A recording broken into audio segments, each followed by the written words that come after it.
It's pretty amazing what a funny old play from the 19th century can teach us about a problem we all deal with today. Getting super angry over really small stuff. It's basically a masterclass in what not to do.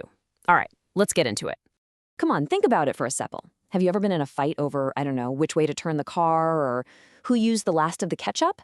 And suddenly that tiny little thing blows up into a huge argument. Yeah, we've all been there. And it turns out we're not alone. So our story today comes from a play by Anton Chekhov called The Proposal. It's a comedy, so it's meant to be over the top and silly, but the way the people in it behave, oh, that is surprisingly and hilariously real.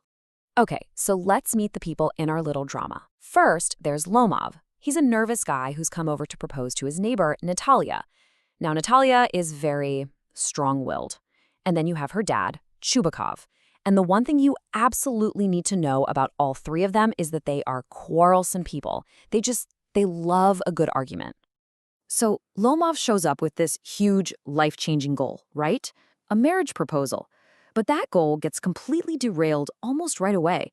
The whole visit just spirals into total chaos, and the proposal is basically forgotten. I mean, just look at how absurd this gets. They were supposed to be talking about love and marriage and their whole future together.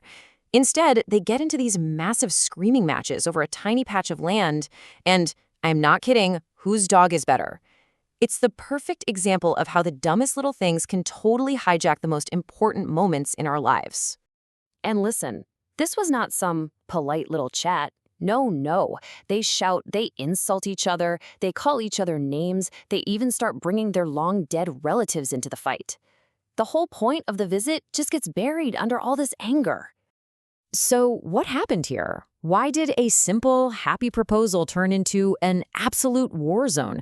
Let's break it down, because their mistakes are actually huge lessons for all of us. First up, the big one, pride. For these three, being right about a piece of land or whose dog was fancier was way more important than the actual human being in front of them. Their egos got in the way of love. Next, oh my gosh, impatience. They could not wait for the other person to even finish talking. They were just so excited to jump in with their own opinion that any chance of a real conversation just went right out the window. And really, that's the core of it, isn't it? They weren't listening to understand each other. They were just listening for a chance to disagree. They heard the sounds, but they totally missed the point. It wasn't a conversation. It was just people taking turns yelling. So yeah, Lomov, Natalia, and her dad are basically a perfect roadmap of what not to do. So the question is, how can we make sure we don't make the same mistakes? Let's look at a much better way to handle things. The good news is we don't just see the problem here, we also have a really clear solution. This is how we can manage our own feelings so we don't end up in a shouting match about dogs when we should be talking about, well, anything else. First, let's change how we think about anger. Anger itself isn't the enemy. It's a totally normal, even healthy feeling. The problem isn't the anger, it's how we react to it. That's what makes all the difference. So here's a simple 4-step plan. Number 1, and this is the most important, just pause. That's it. Don't react right away. Take a few deep breaths, count to 10, whatever works. Step 2, move your body. Go for a quick walk, do a silly little dance. It sounds funny, but it physically helps release all that stress. Step 3, once you're a little calmer, try to see things from their side. Just try. And finally, step 4, let it go. Holding on to anger only ends up hurting you in the long run. All of this really boils down to one simple, powerful truth about how we go through life. We spend so much time and energy trying to control things that are completely out of our hands.